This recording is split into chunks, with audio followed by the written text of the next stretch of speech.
with the subpoena of Donald Trump, Jr., the infamous Trump Tower meeting with Russians who promised to supply dirt on Democratic presidential candidate Hillary Clinton is in the spotlight once again. The oldest son of U.S. President Donald Trump took the meeting even though accepting something of value from a foreign country is a crime. The only reason Special Counsel Robert Mueller did not conclude that this constituted collusion with the Russians is that they ended up not delivering, at least not then and there. Mueller did find that the Russians were responsible for hacking and leaking emails from the DNC and Clinton's campaign as well as financing a social media campaign on behalf of Trump. The Trump Tower meeting was not the only time the campaign illegally thought to solicit help from foreigners. A Why showed in 2016 that the GOP nominee brazenly defied campaign finance laws by asking for donations from foreigners. It is illegal for non-Americans to give money to political campaigns. Our investigation ultimately led to transparency watchdog groups asking the Department of Justice to investigate the Trump campaign for this apparent and egregious violation.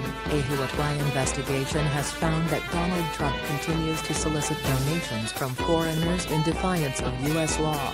2 weeks after he was publicly called out for this, late last month, two campaign finance watchdogs, Democracy 21 and the Campaign Legal Center, filed a complaint with the Federal Election Commission, FEC, against the Trump campaign for violating the Federal Election Campaign Act's ban on soliciting donations from non-U.S. citizens. Specifically, the campaign sent fundraising emails to non-Americans in several foreign countries, including Australian, Scottish and Icelandic lawmakers. The complaint received considerable media attention, most notably from the Washington Post. While the campaign of a presidential candidate should be expected to know the law and vet its email lists, Trump could conceivably have gotten away with the claim that contacting foreign lawmakers was an honest mistake. In that case, the FEC might merely deem the behavior to be reckless. However, if the campaign was aware of the violation, then it acted illegally.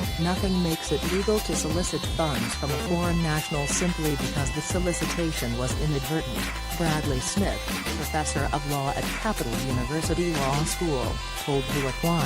However, violations of the Federal Election Campaign Act are criminal only if this solicitation was knowing. A Why investigation has shown that appears to be the case here. The FEC must inform the campaign of a complaint within 5 business days. That means that Trump's team knew no later than July 7 that it had improperly solicited funds from non-Americans. However, Why has found that it continued to send fundraising emails to foreigners as recently as July 12.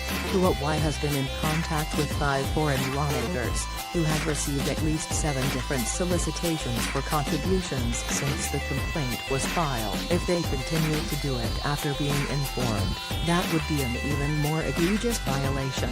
Brendan Fisher, associate counsel at the Campaign Legal Center, told Why. He noted that continued solicitations are further evidence of the Trump campaign's recklessness and raises the likelihood that it knowingly violated the law. Fisher added that the information uncovered by Why could lead the group to take further action. In fact, it is very likely that the campaign was aware even prior to June 7 that it was violating the law. It certainly should have been. In addition to the media coverage that the complaint received, Sir Peter Bottomley, one of the British lawmakers the Trump campaign asked for money, responded to a solicitation in June. I replied to ask whether it is proper to solicit a donation from a person who is not a U.S. voter, not a U.S. resident, not a U.S. taxpayer and who is a legislator in another jurisdiction, Bottomley wrote in an email shared with Why. The campaign has not responded to his concerns, nor to our requests for information.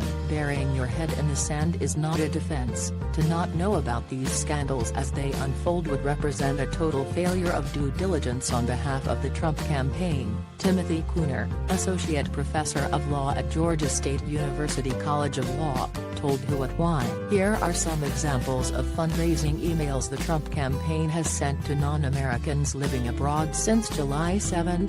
July 7 email from Donald Trump to Bob Blackman, an MP in the UK, please stand with me today with a $10, $20, $35, $50, $100, or $200 special contribution, or more if you can. July 7 email from Brad Parscale, Digital Director for Trump's campaign, to Guy Broadman, an MP in Australia, and Kirsty Blackman, an MP in the UK. Every dollar that comes through the doors will be yet another nail in the coffin for crooked Hillary's campaign and ensure she never sees the inside of the White House ever again. July 11 email from Donald J. Trump, Jr. to Peter Bottomley, an MP in the UK. Peter, the clock is ticking. Contribute $3 now to be automatically entered to win a VIP trip to the Republican National Convention. July 12 email from Eric Trump to Terry Butler, an MP in Australia. We must stand with my father in this fight for America's future. Please stand with my father and our campaign today by making a generous contribution.